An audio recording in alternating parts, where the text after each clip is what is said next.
All right. So again, thank you everyone for joining us today. We are going to be talking about proctoring our on-site exams. So we're excited to bring you some great information. Now, before we jump into that, I do want to ask a quick question.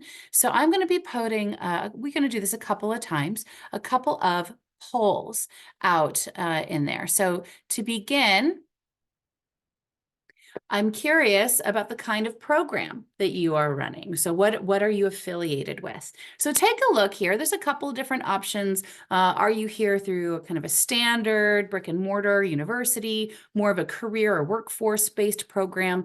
Take a minute and look through these options and then select the one that most closely aligns to your institution. And if there's something that you work through that is not posted here, pick other and then tell us in the chat. Let us know there what kind of program you might be running. So just give you guys a minute.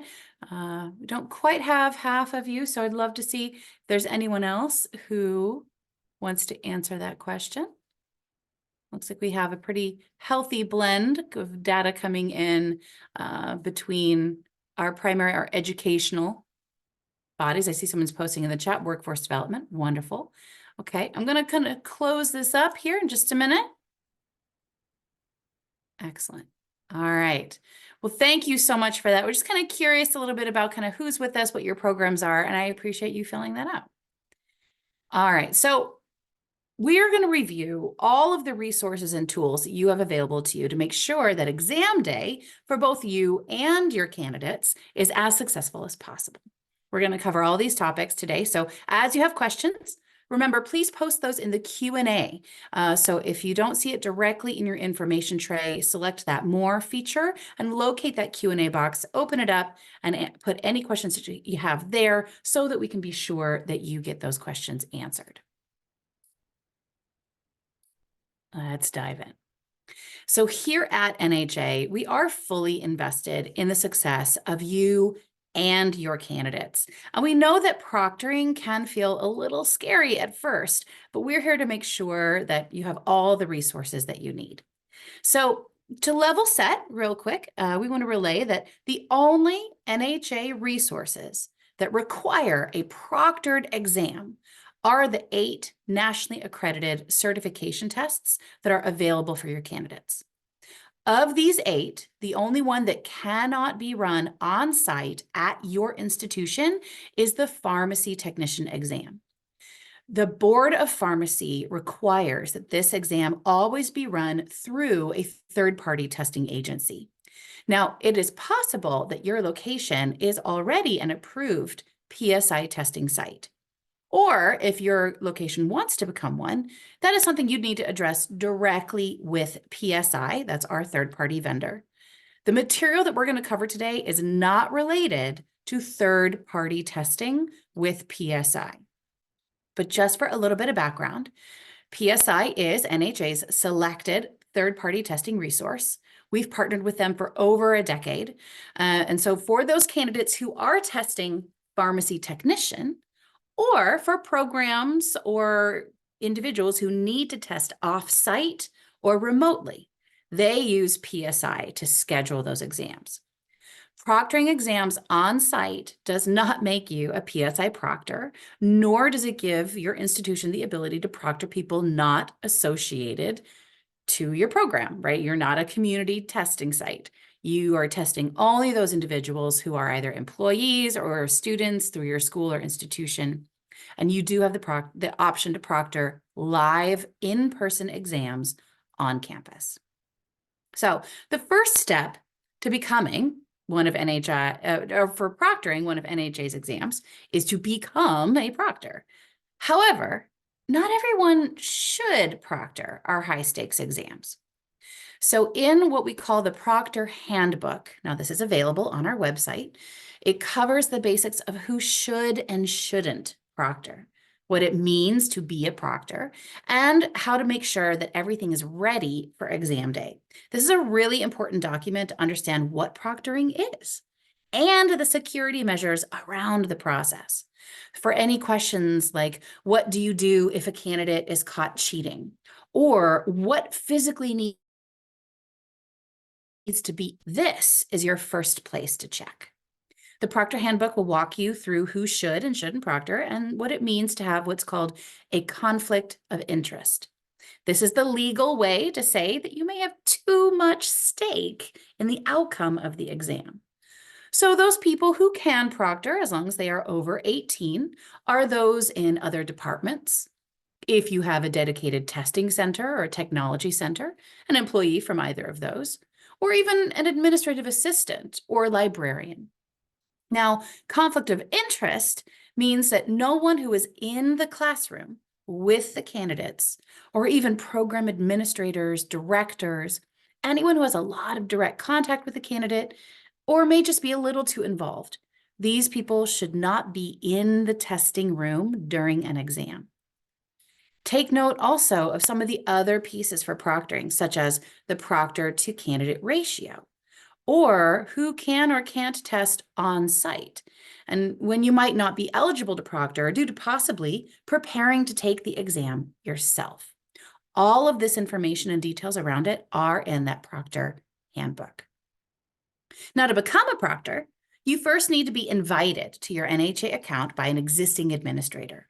You'll receive an email to log in for the first time where you can update your details, establish your login information. This is important.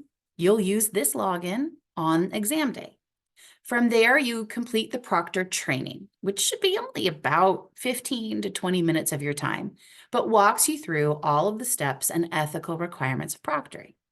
This should be completed as soon as you can, ideally at least 30 days before a scheduled exam date, but hopefully no later than 10 days before, so that you have enough time to familiarize yourself with your tools and ensure the testing space will be ready on exam day.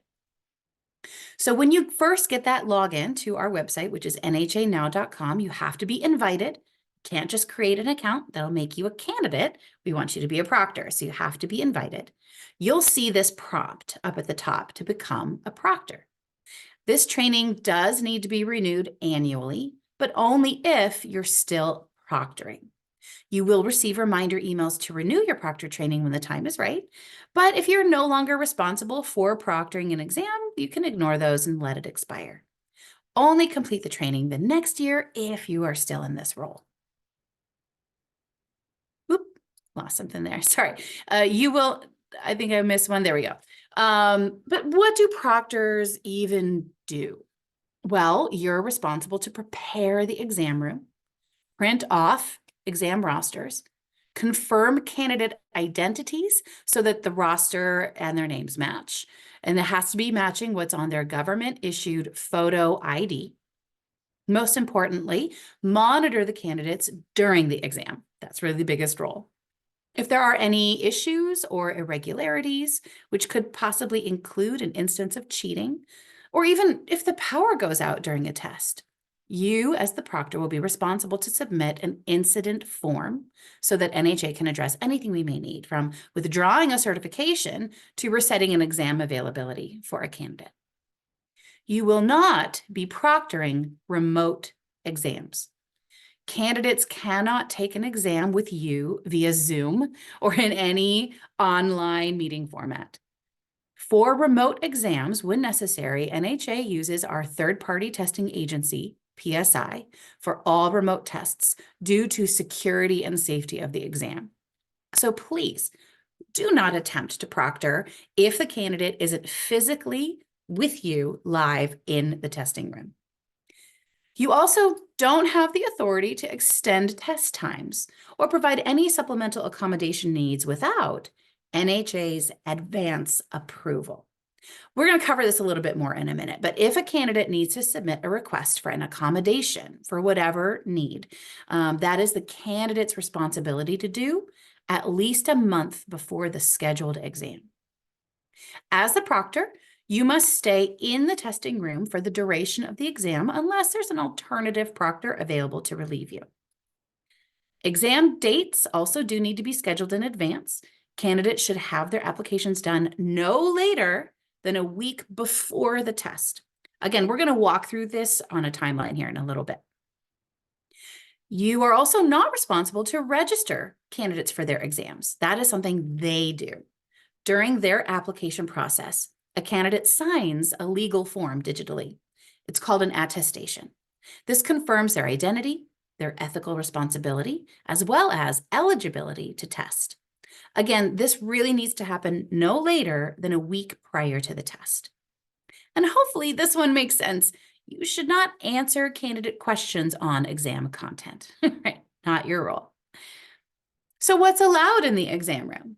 Well, each candidate can have 2 sheets of blank paper, which you will provide and collect at the end of the exam, as well as only 2 number 2 pencils, which they can bring or you can provide. They can't have any other resources in the exam room, with the only exception currently is the CBCS exam. That's our Certified Billing and Coding Specialist test. Those candidates are actually required to bring their 3 coding manuals into the room. These must be the current year's coding manuals, and that shifts June 1st of each year. But these can have personal notes written in them. They can have tabs on pages, but they cannot be an ebook or include any inserted pages. Those have to be removed before the exam can begin. What's not allowed also, right, would be any personal items like a cell phone, a coat, a purse, but exceptions should always be made for religious clothing. In addition, there's no food or drink allowed during the exam unless pre-approved for medical purposes. And candidates cannot bring in their own calculators. All necessary calculations will have resources available within the exam format. Okay, so I'm going to stop here. I'm going to ask another quick poll. Oh, let me just pull that up here. There we go. We talked a little bit about proctor training. Where are you, for those of you with us here today, in your proctor training process? Have you completed it? Are you not completed it, right? Or maybe you're not eligible to proctor, which is fine. This is informative as well. So does anybody else want to ante in here? It looks like we've got almost everybody. Wonderful. Thank you so much. So the real-time data here is showing that the bulk of you have not yet completed your proctor training. Some have, some aren't eligible. Totally fine. We're going to continue talking a little bit about resources as we move forward here. So thank you. So for those of you who've already completed your training, hopefully what we're about to cover is review, but we want to make sure you know what all of your resources are for you to be able to proctor in your program. So we've talked about the proctor handbook, but you also have access to what we call the proctor manual. It's also called the process guide. This manual is your direct roadmap to the exam process and is what you'll use before and during the exam to make sure everything is in order. So this is a downloadable PDF. It's on our website. It also includes in it the entire proctor script, resource links, and information about any testing irregularities and what to do about them. NHA's Help Center is also here for you to cover a variety of needs. We have our live chat, an 800 number, who are available to answer emergency questions. Though they do run extended hours, they are not 24-hour and are closed on national holidays. So if you have a test coming up on a 3-day weekend, look ahead and make sure that everything is set up. This is also in our Help Center where you will locate any incident forms or technical requirements for the testing computer or FAQs. To help you, again, with all of these processes, also through your website, you have access to our searchable library. This is also that Help Center where you can look at walkthroughs, how do I renew my status? There's even a short video that walks you through the proctoring process. NHA will be sending reminders through your login to maintain your proctor training, as I mentioned. And so you can also access this for how-tos for your candidates. So you can provide them with how do I reschedule my exam or how do I apply for my test if they need to. So we're going to take a look at some of the best practices for a successful exam day. That's our next topic. So to begin, be sure to have a few things ready. like the proctor manual we just talked about, and also the test plan for the exam you'll be proctoring. During the test script, you will be informing candidates of the length of the exam, how long they'll have, as well as how many questions to expect. And that information is located on the exam test plan. Also, be sure to have noted the live chat feature on your website to ensure that in case of urgent need, you can access our client care team. Our help center will outline their available hours and if they're closed again for any national holidays, such as 3-day weekends coming up. One of the key pieces for you to know is when exams are scheduled, as well as how many candidates will be attending. So you can access this directly from your NHA login. You select the upcoming exams button. So this will take you to your institution's existing on-site exam calendar. This calendar will default to a view of a 30-day window, but that does stretch out to a 90-day if you choose. It will also give you all the information you need about the upcoming exam, starting with the exam date. So this is the date the test will actually run for your candidates. You will also see an application deadline. This is the last open day that candidates can apply for the exam.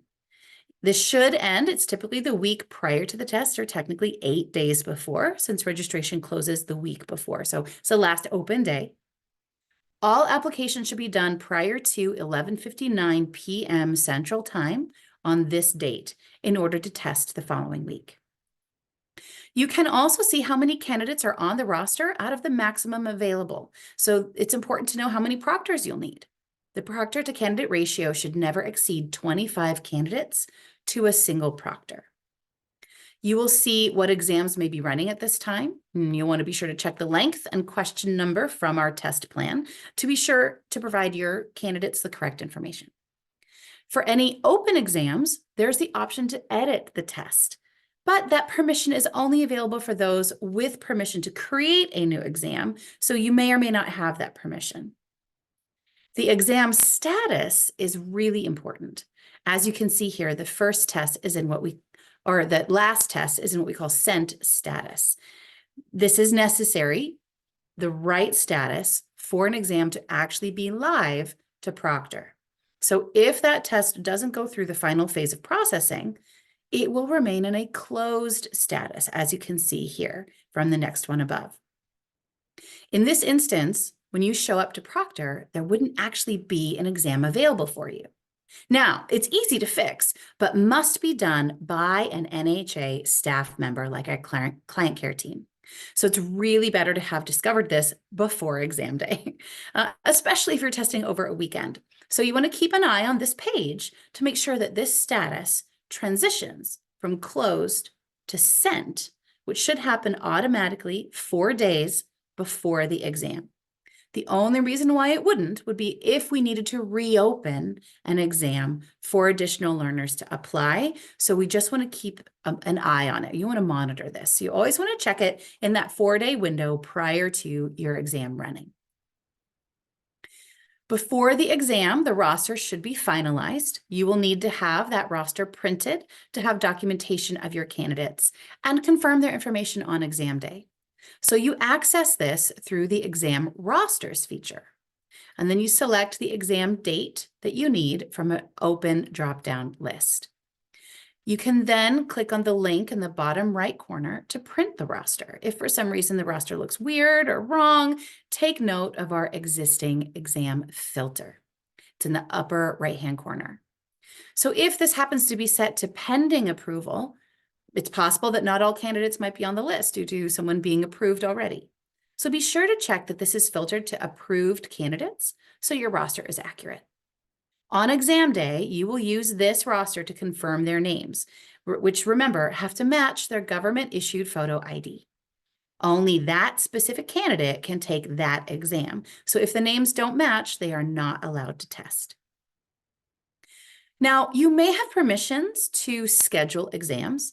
Again, this feature isn't available to everyone. So if you are supposed to do this, but don't see the option, or if the option to request new exam is crossed out on your account, connect with your institution to see if we can up your administrative privileges. But if it's available to you, selecting this should open your information page where you can type in your required exam date, select the application deadline. Our calendar helps for you to identify the 8 days prior to the exam, so you can make sure everything is set up correctly. And then you put in the right timeline. You will also have some open fields to complete if you choose. Most of these are optional, except for the maximum number of applicants allowed. So again, this is the total sit count that your testing location can accommodate during a single exam. Other optionals are exam details, like anything you need visible to the candidate during the process. So for example, what time the exam is supposed to run, or the location or room of a test, perhaps even an instructor's name so they know which cohort needs to apply for which exam. Also, purchase orders are optional. If you do use a PO that needs to be attached to a final invoice, please be sure it's listed here.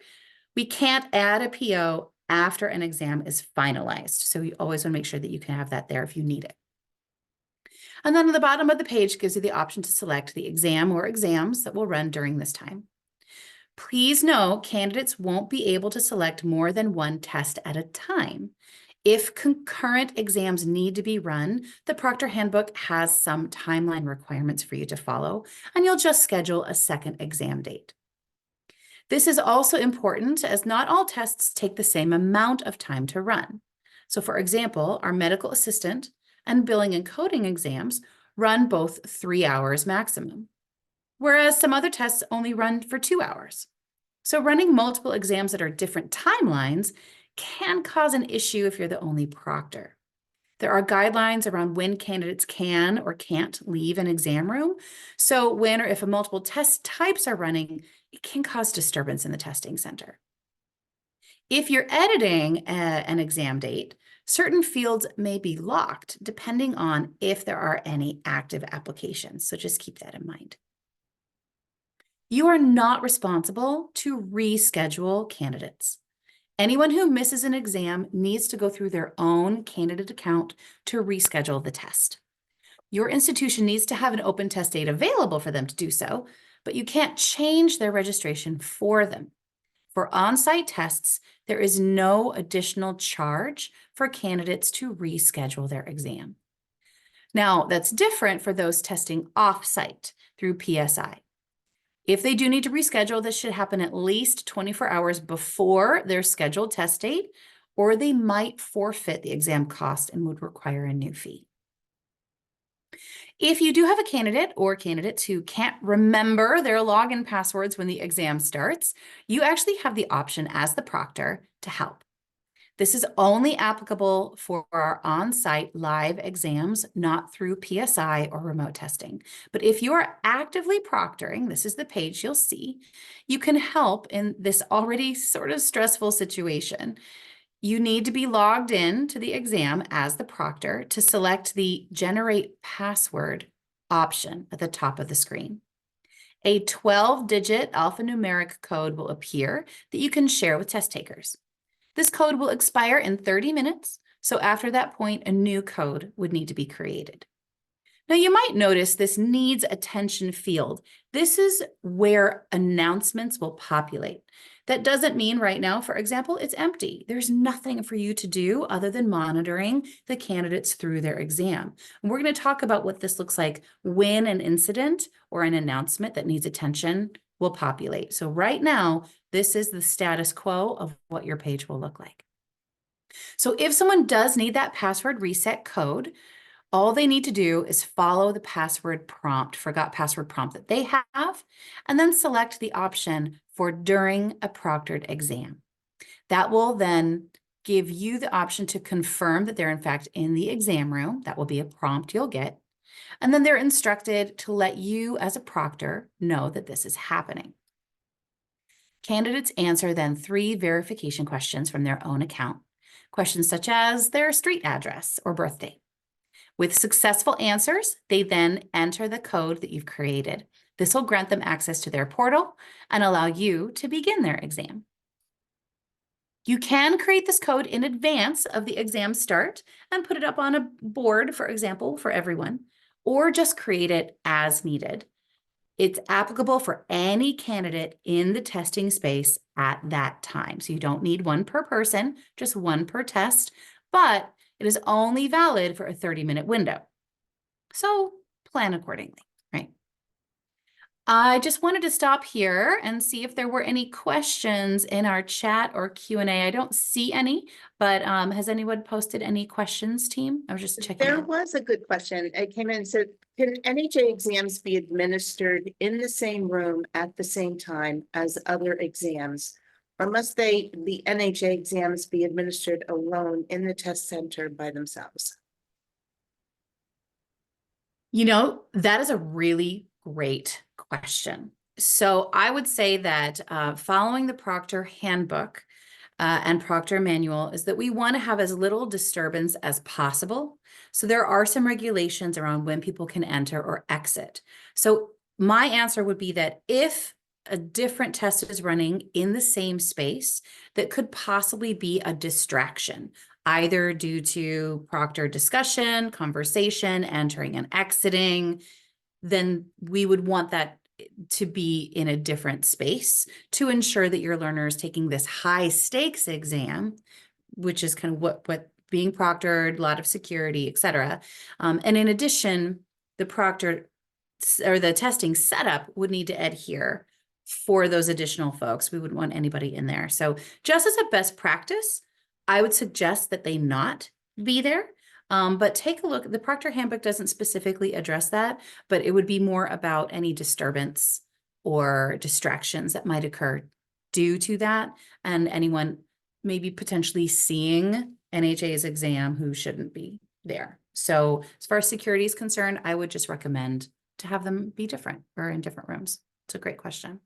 That is the only question that we have, Laura. Okay, well, keep bringing them in. We are going to have Q&A at the end. I appreciate that. Thank you so much. So let's talk about what it does look like when your needs attention area has what's called an event. So that is basically like if a student or candidate clicks outside the browser, right? These are all documented, and it's up to the proctor's discretion to allow that individual to return to the exam. At the start of an exam, you will see the option to stop proctoring. You also see approve, deny a candidate to begin an exam. So stop proctoring will close, but not finalize the assessment and take you out of the test and back to your main dashboard, which will also remove any learners from active testing. You'd use this if the exam needs to be halted for anyone, such as, I don't know, like a fire drill, right? We have to stop. Approve and deny are to grant or turn down the ability to begin or re-enter an exam. Now, deny is not a permanent action. The candidate can request access to the exam a second time.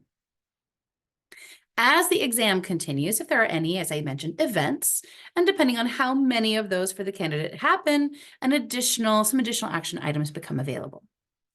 The reason for the action is always going to be visible to you as the proctor. So in this instance, the candidate clicked outside the browser. Depending on the situation, ignore may be the right action, which will then allow the candidate to continue. As the exam progresses, you can see the abandon button might become available or close. Selecting these will give you a prompt outlining what this action does. So ignore, abandon, or close. For example, if a candidate has been caught cheating, right? The closing is the appropriate course of action, followed by the proctor then submitting an incident form to NHA for evaluation. So close is the right way to stop and finalize the exam. So it's going to explain to you what's going on. Now, I want to take a minute and talk about the current abandon feature. Though available, this button is not one that you should select in any circumstances. Pressing abandon will immediately terminate the exam and all of the responses that test taker has provided up until that point. Everything will be deleted. The test takers will then need to be rescheduled for a new exam date and be required to begin the exam again from the beginning. If you accidentally press this button, contact NHA immediately.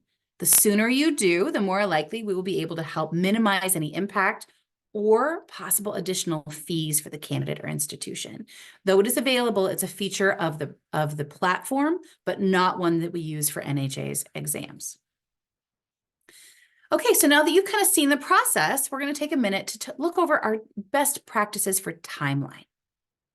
We wanted to review everything we've talked about before we get to some FAQs. We're going to take the major players on this countdown one at a time. And I know that programs vary in lengths, so your involvement as a proctor really doesn't start until around 30 days before the exam date. We'll count down each week and take a look at the day before and day of the exam itself. So around this time, roughly 3 to 4 weeks before the test, you should begin or have already completed your proctor training. If you need or want any additional training, reach out to your institution's NHA representative or submit it in our survey form we're going to post here at the end, and we'll have someone from NHA's client experience team reach out and schedule one-on-one trainings. It's also a good idea to have a backup proctor, just in case something happens and you can't proctor the exam on exam day.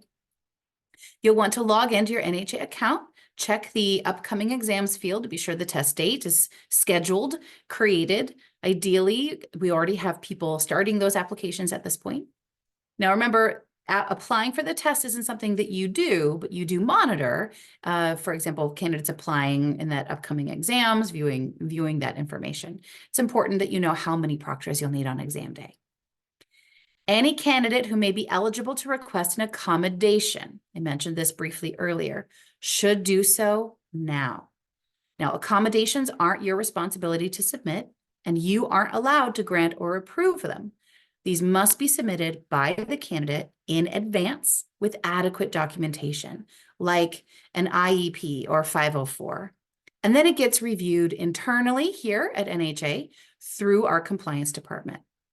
Candidates who are approved may need a second exam date scheduled, an alternative option, or even additional needs provided. And so they will need to communicate that. The school or institution will be informed as well as the candidate, but you just want to make sure if you don't know, check with your institution to make sure there aren't any additional needs. Now, 2 weeks before you're scheduled to proctor an exam, this is the right time to review resources, how-to guides, our walkthrough videos, read the proctor handbook and manual, familiarize yourself with any possible needs or issues in the testing space. So that includes in your IT team, that they've reviewed the technical requirements to test and that all computers are equipped. Candidates should be applying or already have completed their applications at this point, which you can see through the exam calendar and upcoming exams. And again, accommodations that have been approved are the institutions, and so probably your responsibility to implement. By this time, candidates should be in communication with NHA and know if they have any accommodations needing special assistance, a different exam date. If a candidate needs to reschedule or have an alternative room, or even have a reader set up to read the questions out loud, whatever that room procedure is, now is a good time to take care of it. As a proctor, you cannot be a question reader, right? There has to be a separate person there to do that. But we want to get all that set up so that those who have ADA compliant needs get everything that they need to be successful. All right, so the week before the exam, this is when registration will close for candidates.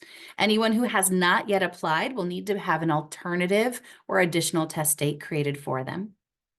Now on the roster, you want to check to make sure if there's any proctors you're going to need or a backup if something happens, if there's more than 25 candidates, for example, having a second proctor in the room. And this is the right time to look again, revisit the proctor handbook and manual, make sure the room is equipped to handle the exam needs. Connecting with your IT team on any technical requirements to meet the testing environment, for example, which we have a resource that you can provide directly to your IT team if you need to. The day before the test, you should feel confident that all is ready to go. Make sure the room is set up according to the proctor handbook. At this time, the manual begins to give you actual directions so you know what to do first, how to verify the exam roster, what to print off, how to check IDs. If anyone is missing from your roster, they didn't apply in time. and they need to have a different testing date set up for them at a later time. If there are any discrepancies, for example, someone on the roster who shouldn't be, then the institution needs to contact their NHA representative to fix it right away. Refer to the technical requirements in our help center and ensure that all computers, including the proctor station, meet the minimum expectations. For example, verify that pop-up blockers are turned off on all computers. The Proctor handbook has all of this, including room requirements such as a working wall clock that's visible to all exam candidates and proctors. You would also be responsible to prepare any additional supplies, such as those 2 pieces of scratch paper. If you want to provide pencils, so you don't have to, it's technically the candidate's responsibility, but you can. We want to have everything ready for exam day. For example, for auditing purposes, scratch papers need to be numbered following the guidelines in the Proctor manual. And you'll need to review the test plan, again, that you're proctoring for, so you can relay how many questions there will be and the length of the time for your exam. Now, on big day, right, on the exam day, prior to the test starting, have everything ready, your manual, handbook. Make sure you know your login and password. You're going to be on a different computer, probably in the testing space, and it won't have your saved information. Check in your proctor exams field on your login that the exam is available to run. Remember, within 4 days of the test, this should move from closed to sent status. So if you see that it says closed or open still, you would have to contact NHA to get it finalized. Have your exam roster printed. Verify that all candidates are eligible to take the exam. Confirm them with proper identification, a government-issued photo ID, and it has to be their first and last name that match. Assign the scratch paper out following our guidelines, and then advise all candidates to make sure they know their passwords. Also, before we start is a good time to use the restroom because they're not allowed to really leave during the test. You should probably do the same right before you start the exam. So following the proctor script in the proctor manual helps to ensure that all goes as smoothly as possible. It will tell you to log into your exam, have everything ready to identify your candidates, to monitor them at all times, using both the exam feature in our website as well as physical observation. Occasionally move around the room during the test. We find that monitoring candidates from the back of a testing room provides a really good point of view for observing candidate activity. When the test is ended, you collect all the scratch paper from all candidates. And if you're the only proctor for the exam, then they can't leave the room once testing begins except for emergencies. And all candidates need to wait until the exam is completed prior to leaving if it's within the last 15 minutes of the test. I'm going to ask a quick poll question here. Let me just get that launched. We get a lot of questions that come in from proctors, as I'm sure you can understand. But what do you think is the most frequent reason a proctor calls into NHA on exam day? Right, I've got a couple options here. So what do you think? Take a look, read through them. What do you think is the most common need that a proctor would call? So give you guys a second to read through. Do you think it's pulling rosters? Do you think it's opening exams for registration, candidate identity, rescheduling? Lots of different options here. All of these are, in fact, reasons that proctors have called in the past, but I'm curious what you think is the most common. So I'll give you guys a second. I'm going to tell you what the most common one is. All right, I'm going to close that poll down. Thank you for that. So it looks like most of you were thinking it has to do with logins, right? With needing help resetting their password. 45% of inbound questions on proctoring are actually related to opening, closing, or adding exam dates. It's the biggest question that we get. So if you don't see that request new exam feature, talk to your institution, make sure that we get that added onto your account if it's blocked off for you. That is the most common question that we get. So interesting, right? We're going to spend a little bit of time going through some of our FAQs, and then we'll have some open space for a Q&A at the end. So these are the most common questions that we get. So I'm supposed to proctor an exam today, but there are no sessions showing when I click proctor exams. What do I do? Well, remember, we had the statuses in that upcoming exams feature. If this status is open or closed, it won't be visible for you to proctor. So all you need to do is contact NHA and they'll release the test. It'll go then to that sent status. So you do want to check this a few days beforehand, because 4 business days or 4 full days, sorry, not business days, actual physical days before the test date, this should transition to sent status. I'm stuck on the proctor signature page. What do I do?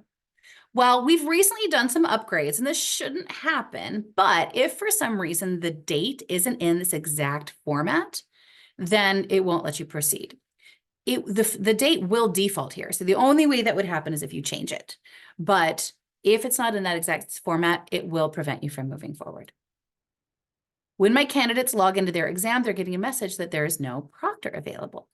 Well, you have to be logged in before them so that you can proctor the exam. You can admit them to the test. So all you have to do is make sure you are logged in. If you got logged out for some reason, go back to the proctor station, log back in, and then they should be able to request entry to the test.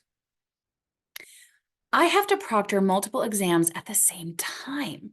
How do I do that? Maybe we've got more than one test scheduled for the same test time, test date. Super easy. If you need to add additional exams and monitor them at the same time, there's an exam feature under just that kind of that 3 dots, that ellipses that you can see. Opening that will allow you to select other assessments, they're called. You can see that, choose assessments. You pick the assessments that you want, that you get to complete. And then that will be on our middle screen here, a second test that you can monitor on this same page. Now, this is actually a new feature for NHA. Again, we recently did some upgrades. So you don't have to have a secondary browser. You don't need to log in on a different computer. It can all be done from one location. My candidate's exam stopped because they accidentally clicked outside the browser. Well, if you've confirmed it, right, you know it was a mistake, just click ignore. The candidate may need to refresh their page. They might have to log back in. They can have up to 3 what we call events, where ignore is the only action needed.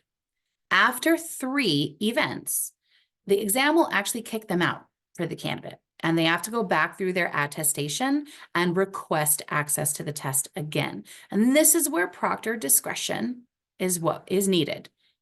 If they actually have more than 3 times where they got stopped an exam due to perhaps inappropriate behavior, do we want them to keep going? If not, then this is a closed exam situation, right? We want to finalize it. No, you've been caught with inappropriate behavior.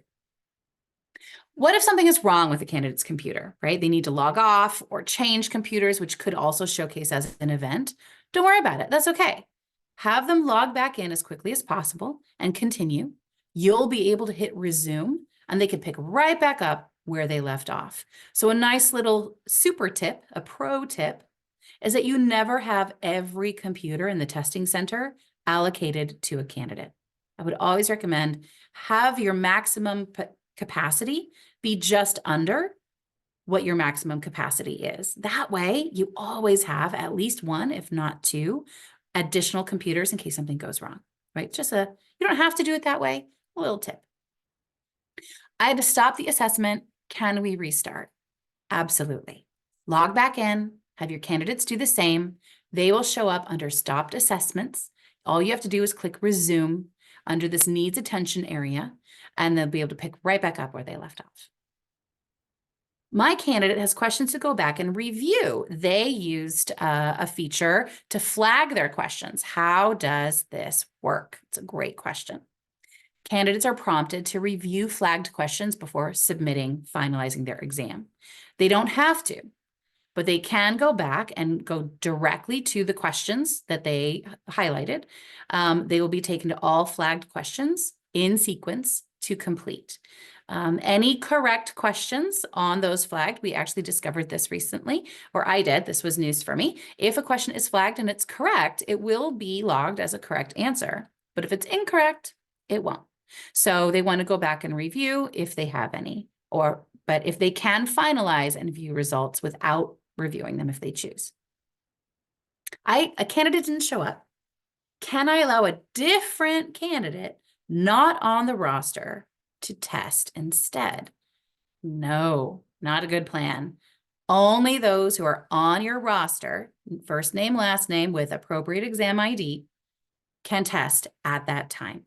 Exam IDs are tied directly to that candidate digitally for us. So the missing candidate just needs to reschedule, but the candidate who showed up that day, they might not even have their exam registration completed.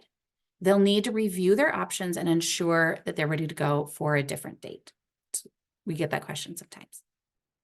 A candidate can't remember their password. What do I do? Oh, remember, you can help them, right? Once you've logged in to begin proctoring your exam, you have that password reset feature, which will help you through creating a reset code that they can take. They go through their forgot password options and they type that code in. It'll let them right into the account. So you can help them there. All right, so that is the bulk of our material. We do have some time here for Q&A. We have been recording. We will be sending out this recording to everybody who registered for today and posting it online in our on-demand space. But we're going to put a couple of links in the chat. Thank you, Lauren. The first is the survey around today. Also, if you have additional needs or would like additional training, please fill that out. We'll be able to get you connected with the right party. You will also then be put into a raffle for a $50 gift card. So win-win. That second link that you see there is an informational survey about you, your program. We want to learn about how we can continue to help you. So filling that out will then put you into a second raffle for a $500 gift card. Hard to go wrong. So I'd like to check in and see what questions we have so that we can get those answered. Did any come up from the team Hi, today? Laura, this is Mary. Yes, one just came in when we came to the Q&A screen, so I thought I'd hold off. And it says, must a candidate remove the review flag in order to proceed with submitting the test? Or will the test submit even with questions still marked? Great. So we're talking about this flagged questions feature. So when the candidate says, yep, I'm done with my test, before it takes them anywhere, they get this little pop-up. How would you like to proceed?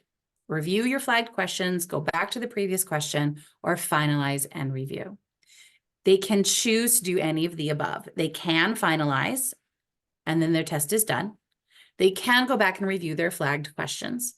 Their flagged questions will be submitted and reviewed accordingly based off of accuracy. So they can go back and review, but they do not have to, if that answers that question.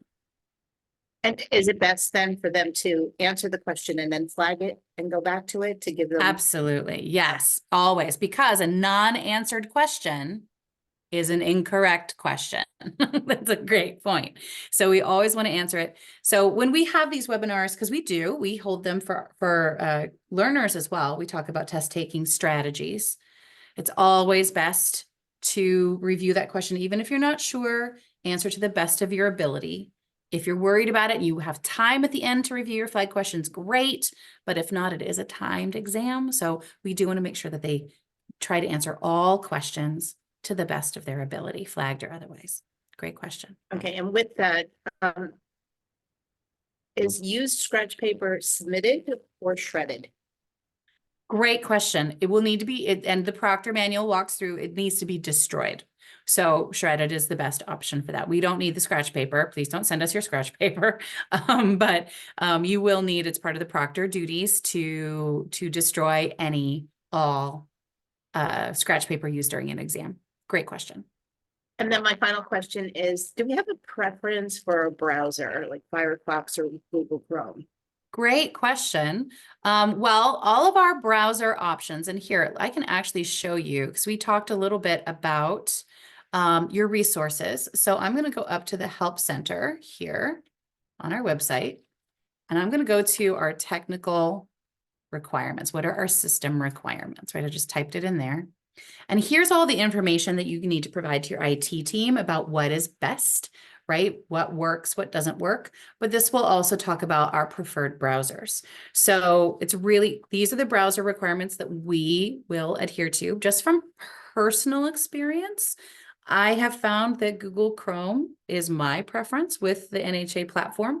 Firefox works just as well as Safari, but you notice the Explorer or Edge, these are not supported browsers, so those would not be suggested. But any of these three are supported by our system as long as they're on the current version.